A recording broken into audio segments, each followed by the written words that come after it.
This is our lesson for section 4.5a, graphing sine and cosine functions. You'll notice at the top of the screen, I have a simple unit circle with the quadrantal positions labeled. These are the key positions we use when we graph sine and cosine functions. And so you can see those ordered pairs. And as I move down, one of the things you're going to have to do is graph the parent sine and cosine function, because all variations of the sine and cosine function go back to the parent function. So you will need to learn two cycles of the sine and cosine function on the parent graph. And so it really goes back to those key ordered pairs, knowing what x and y are, because on the unit circle, x will be cosine and y will be sine. So for sine, at 0, we know that you are at 0. And I'm going to put a point. At pi over 2, we're at 1. At pi, we're at 0. At 3 pi over 2, -1, and 2 pi, we are back at 0. So one cycle of our sine curve looks like that. It's a smooth curve, and we want to graph it as such. Every other cycle looks identical to this, and it precedes and follows this in the sine graph. And remember, no two peaks are together and no two valleys are together. I call the high points peaks and the low points valleys. So at pi over 2, I am at a peak. So I pass through the origin at 0, and then at negative pi over 2, because we have changes in sine every pi over 2, I'll have to be at a valley. At negative pi, I would be at 0. At negative 3 pi over 2, I would be at 1. And at negative 2 pi, I'm back at 0. You can see now when I graph the other side, it's a repetition of what I just saw. And so that is a graph of two cycles of the sine function. Graphing the cosine function is very similar, but at 0 in the cosine function, you're going to be a positive 1. At pi over 2, the cosine is 0. At pi, -1. At 3 pi over 2, 0. And 2 pi, you're back at 1. So when you graph the cosine function between 0 and 2 pi, your graph goes from peak to peak, and that is one cycle of the cosine function. The cosine function actually is an even function, so we do see symmetry with respect to the y-axis. At negative pi over 2, we'll go back to 0 because we were at a peak at 0, and then at negative pi, we're at -1. Negative 3 pi over 2, 0, and 2 pi back at positive 1. So now we see the repetition of this, and that is two consecutive cycles of the cosine function. These are the parent graphs you need to learn and be able to graph for your parent trig graphs. All right, continuing, moving down, and I'm going to change the color of my pen. I have to turn my iPad, like you will also, because this was a PDF and I couldn't rotate it in Notability. So here is the same thing with the sine function, just with more values in between every multiple of pi over 2. You can see the 1/2 and square root of 3 over 2, the positive and negative values, and that just gives you a smoother curve. Of course, we just use the multiples of pi over 2 to get us our peaks and valleys, and we learned that the domain is all reals. The range is going to be between -1 and +1 if you were here in class on Friday. Now, you can see consecutive cycles, what that looks like, and it repeats over and over, and no two peaks and no two valleys are ever right next to each other. I'm going to skip that next screen and come back to it. And I want to talk about amplitude. Actually, you can see that here. It says identify the amplitude in the period. Well, the amplitude is always the value of A in the equation. And the period is actually affected by the value of B. But we're going to talk about amplitude changes, and you can see here the value of A is 2. What that means is instead of going up to +1 and down to -1, you're going to be multiplying those critical values by 2. So 1 times 2 gives us 2, and 1 times -2 gives us -2. So here, right here is our parent curve right here. And when we multiply the values at each position of pi by 2, you can see 0 times 2 stays 0. So these zeros stay 0. But then where you're at a peak right here, that now becomes 2. And where you're at a valley, that now becomes -2. And that's simply because you're multiplying by that value of 2. So you have the same shape, but it's stretched higher. And the same thing happens here when A is the value of 1/2. When you multiply 0 by 1/2, the outcome's still 0. But when you multiply 1 by 1/2, it's 1/2. And so we alternate back and forth between 0 and positive and negative 1/2. And you can see that.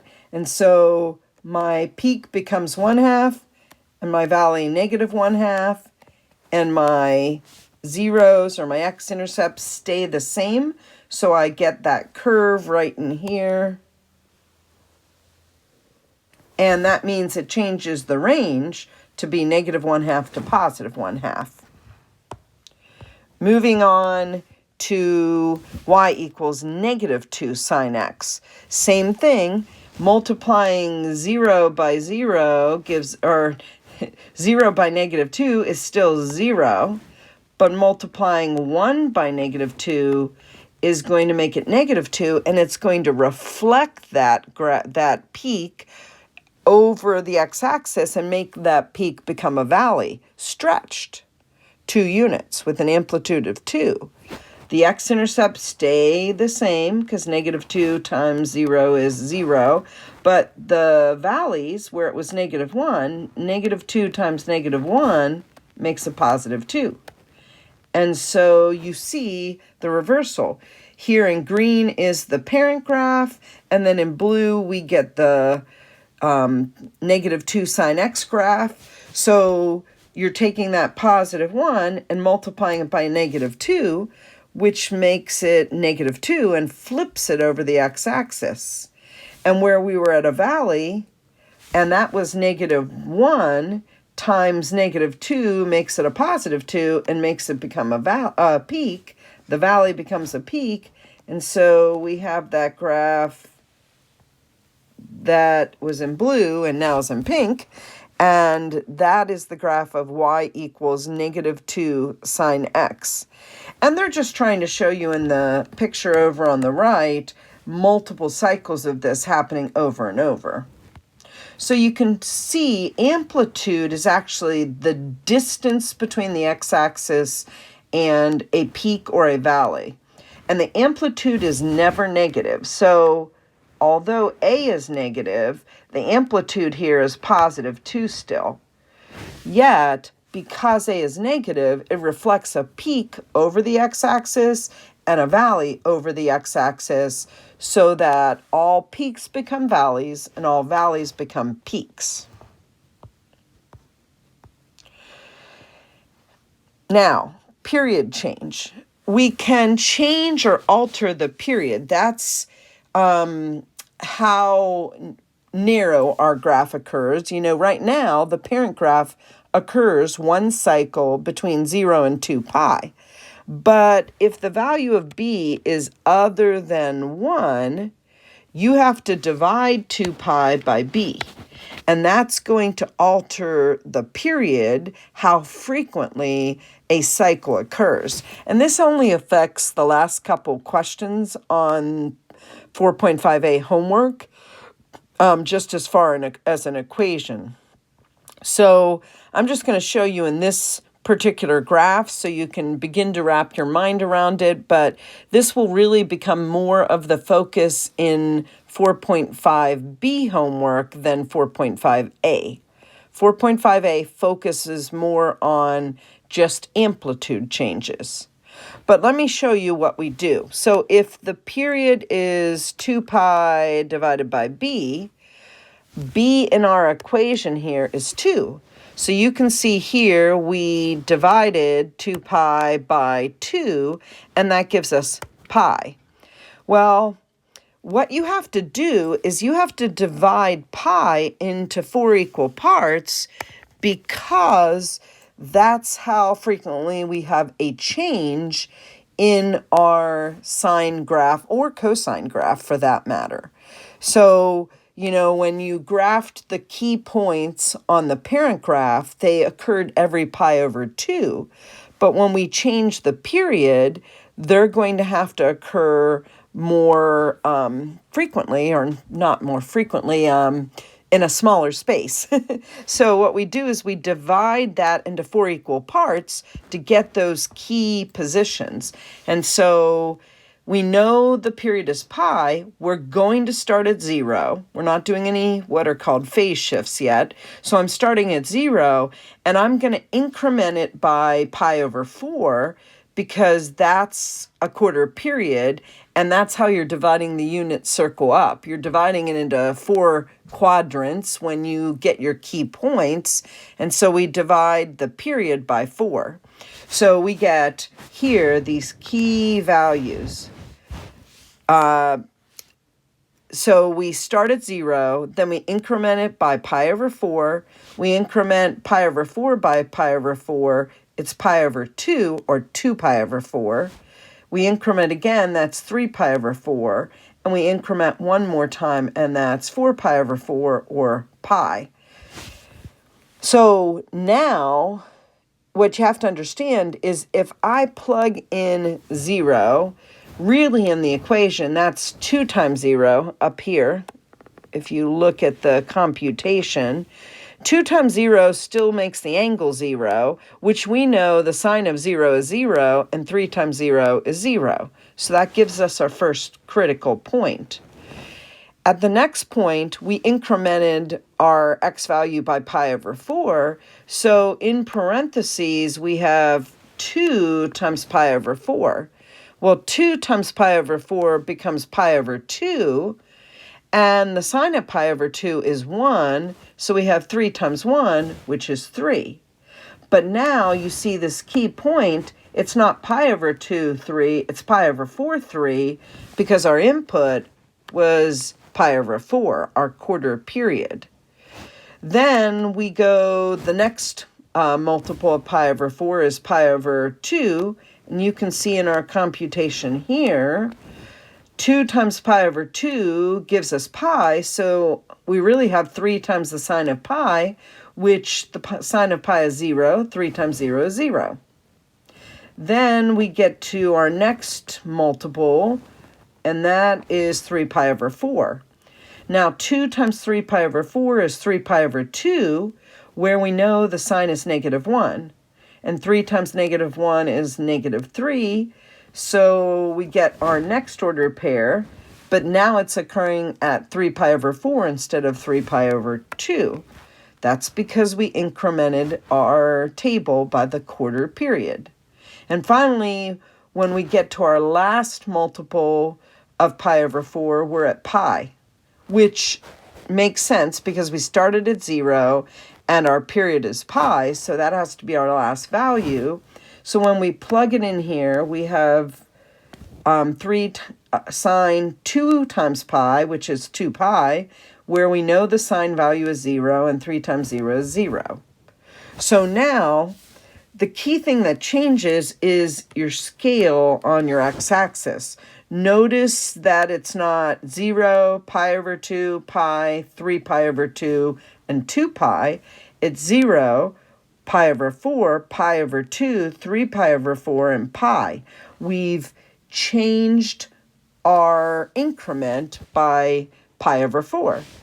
And then we get our critical values. We get 0, 3, 0, -3, and 0. And then we just draw our graph, as you can see, and we get y equals 3 sine 2x. And of course, the second figure just shows a second multiple. They didn't show, this would have been 5 pi over 4. They just keep counting pi over 4. This would have been 6 pi over 4. This would have been 7 pi over 4. They just keep incrementing by pi over 4. And that, of course, equals 2 pi. And so that's why they're getting that second cycle. And it starts here, then goes up to 3, 0, down to -3, and back to 0. All right, so that is a period change. You find it by taking 2 pi and dividing it by b to get that value. And we'll spend more time on what I just did when we return on block day. This is what we'll be doing a little more in depth on Thursday and Friday. Now, let me continue with the cosine graph. The cosine graph really, the only difference is where the peaks and valleys occur. When we graph the parent function, the cosine value is a 1 at 0, whereas the sine is at 0. And you can see I have the sine function in red here and the cosine in blue. It's just shifted over pi over 2 radians when you look at the ordered pairs. And like I said, you'll need to know both graphs. If we want to do an amplitude change, it's the absolute value of A. If A is negative, that just reflects the graph, the peaks over the x-axis and the valleys over the x-axis. But the amplitude is the distance between a peak or valley and the x-axis. That amplitude value is always positive. That's why we take the absolute value. And then the period is going to be 2 pi divided by the value of b, just like it was in the sine function. Again, you won't have to do a lot with that, but that would be at the end of the assignment. And here's your last slide. So this would be the graph of y equals -3 cosine pi over 2x. So clearly A is -3 and B is pi over 2. So the amplitude, let's take that first. The amplitude is the absolute value of -3, which means it's 3. The height of a peak or a valley is going to be 3 units. Because A is negative, where you would be a peak, you will be a valley, and where you would have been a valley, you will be a peak. As far as the period, we have to take 2 pi and divide it by pi over 2. Which means we multiply by the reciprocal. You can see I've done that right here. And the pi's will cancel out, and I actually get a period to be 4. There are no pi's in this one because the pi cancels out. So if I take a quarter period, I'm taking 1/4 of 4, and that gives me an increment in my table of 1. So we're going to start our tables at 0 for both sine and cosine, and we're going to increment it by the quarter period. Well, that's easy. 0 plus 1 is 1. That's the next value. Then 1 plus 1 is 2. Then 2 plus 1 is 3. And 3 plus 1 is 4. And really, if you know your values, it just boils down to, on your parent graph, at the first position, you're going to take the cosine value of 1 and take -3 times 1, and that gives you -3. At the next position, the cosine value is normally 0. So we would have -3 times 0, which gives us an outcome of 0. And you can see the whole thing. I mean, if I put in the pi over 2, you know what that happens. But the cosine of pi over 2 is 0. So you'd have -3 times 0. Then when you put in pi, the cosine value is -1. -3 times -1 gives us 3. Then at 3 pi over 2, we have -3 times 0, we get 0. And then finally at 2 pi, because when you plug in 4, you'd get pi over 2 times 4, which is 2 pi. You have -3 times 1, which is -3. So really, what's interesting is I would have been at a peak to start, normally at 1. If I change this, the cosine function would have been at 1 here, 0, -1, 0, 1. That would be your standard cosine function.